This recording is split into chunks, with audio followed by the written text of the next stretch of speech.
ಕುಡಿದ್ರೆ ನಾವು ಯಾವ ಸಮಯದಲ್ಲಿ ಈ ಒಂದು ಡ್ರಿಂಕ್ಸ್ ಅನ್ನ ಕುಡಿಯೋದ್ರಿಂದ ನಮ್ಮ ಹೊಟ್ಟೆಯ ಬೊಜ್ಜನ್ನ ಅಂದ್ರೆ ಬೇಡದೇ ಇರುವಂತಹ ಕೊಲೆಸ್ಟ್ರಾಲ್ ಅನ್ನ ಕಡಿಮೆ ಮಾಡ್ಕೊಳ್ಬಹುದು, ಜೊತೆಗೆ ಸಂಪೂರ್ಣವಾಗಿ ಇಲ್ಲದಾಗಿಸ್ಕೊಳ್ಬಹುದು.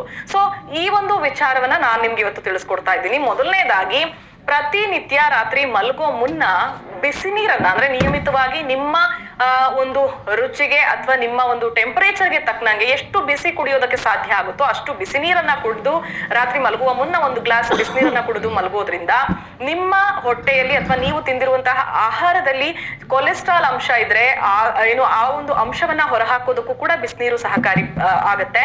ಜೊತೆಗೆ ನಿಮ್ಮ ಹೊಟ್ಟೆಯಲ್ಲಿ ಬೇಡದ ಕೊಲೆಸ್ಟ್ರಾಲ್ ಗಳೇನಿರುತ್ತೆ, ಹಾಗೆ ಊಟ ಮಾಡಿದ ತಕ್ಷಣ ಕೆಲವೊಂದಿಷ್ಟು ಜನರಿಗೆ ತಕ್ಷಣವೇ ಮಲಗುವಂತಹ ಅಭ್ಯಾಸ ಇರುತ್ತೆ, ಇನ್ನೊಂದಷ್ಟು ಜನರಿಗೆ ಅರ್ಧ ಗಂಟೆ ಅಥವಾ ಮುಕ್ಕಾಲು ಗಂಟೆ ಆದ ನಂತರ ಮಲಗ್ತೀರಿ.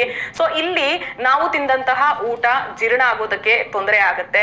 ಜೊತೆಗೆ ನಮ್ಮ ದೇಹ ದಂಡಿಸೋದಕ್ಕೆ ನಾವು ಯಾವುದೇ ರೀತಿಯಾದಂತಹ ಕಸರತ್ತುಗಳನ್ನಾಗ್ಲಿ ಅಥವಾ ಪ್ರಯತ್ನ ಮಾಡೋದೇ ಇಲ್ಲ. ಸೊ ಇಂತಹ ಸಂದರ್ಭದಲ್ಲಿ ಬಿಸಿನೀರು ಇಸ್ ದ ಬೆಸ್ಟ್ ಅಂತ ನಾನು ಹೇಳ್ತೀನಿ. ಯಾಕಂದ್ರೆ ಬಿಸಿನೀರನ್ನ ಸೇವಿಸೋದ್ರಿಂದ ನೀವು ರಾತ್ರಿ ಊಟದ ನಂತರ ನಿಮ್ಮಲ್ಲಿರುವಂತಹ ಬ್ಯಾಡ್ ಕೊಲೆಸ್ಟ್ರಾಲ್ ಅನ್ನ ಹೊರ ಹಾಕಬಹುದು, ಹಾಗೆ ಜೀರ್ಣಕ್ರಿಯೆಯನ್ನ ಸುಧಾರಿಸಬಹುದು, ಜೊತೆಗೆ ಬೇಡದ ಕೊಬ್ಬನ್ನ ಕೂಡ ಕರಗಿಸ್ಕೊಳ್ಬಹುದು. ರಾತ್ರಿ ಮಲಗೋ ಮುನ್ನ 1 ಸ್ಪೂನ್ ಜೀರಿಗೆ, ಅರ್ಧ ಸ್ಪೂನ್ ಮೆಂತ್ಯ, ಹಾಗೆ 1 ಚಕ್ಕೆ, 1 ಲವಂಗವನ್ನ ಅಂದ್ರೆ 1 ಇಂಚು ಚಕ್ಕೆ ಜೊತೆಗೆ 2 ಲವಂಗವನ್ನ ನೀರಿನಲ್ಲಿ ಅಂದ್ರೆ 1.5 ಗ್ಲಾಸ್ ನೀರಿನಲ್ಲಿ ನೆನೆ ಹಾಕಿ ಮಲಗಬೇಕಾಗುತ್ತೆ. ಇನ್ನು ಬೆಳಗ್ಗೆ ಎದ್ದ ನಂತರ ಆ ನೀರನ್ನ 1.5 ಗ್ಲಾಸ್ ಇರುವ ನೀರನ್ನ 1 ಗ್ಲಾಸ್ ಬರೋವಷ್ಟು ಕುದಿಸ್ಕೊಳ್ಬೇಕು ನೀವು. ಸೊ ಆ 1 ಗ್ಲಾಸ್ ಬಂದಂತಹ ನೀರಿಗೆ ಒಂದೇ ಒಂದು ಚಿಟಿಕೆ, ಅಂದ್ರೆ ಕೆಲವರಿಗೆ ಕಹಿ ಅಂಶ ಕುಡಿಯೋದಕ್ಕಾಗಲ್ಲ ಅಥವಾ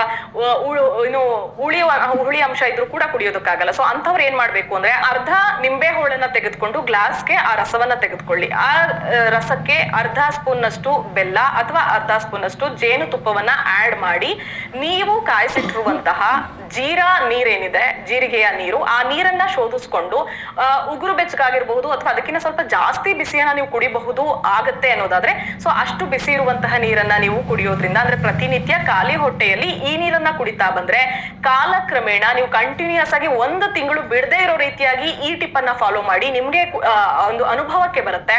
ಯಾಕಂದ್ರೆ ಬೇಡದೇ ಇರುವಂತಹ ಕೊಲೆಸ್ಟ್ರಾಲ್ ಶೇಖರಣೆಯಾಗಿ ಕೆಲವೊಂದಿಷ್ಟು ಜನಕ್ಕೆ ಎಷ್ಟೇ ಎಕ್ಸರ್ಸೈಸ್ ಮಾಡ್ಲಿ, ಎಷ್ಟೇ ವಾಕ್ ಮಾಡ್ಲಿ, ಹೊಟ್ಟೆಯ ಬೊಜ್ಜು ಕರಗೋದೇ ಇಲ್ಲ.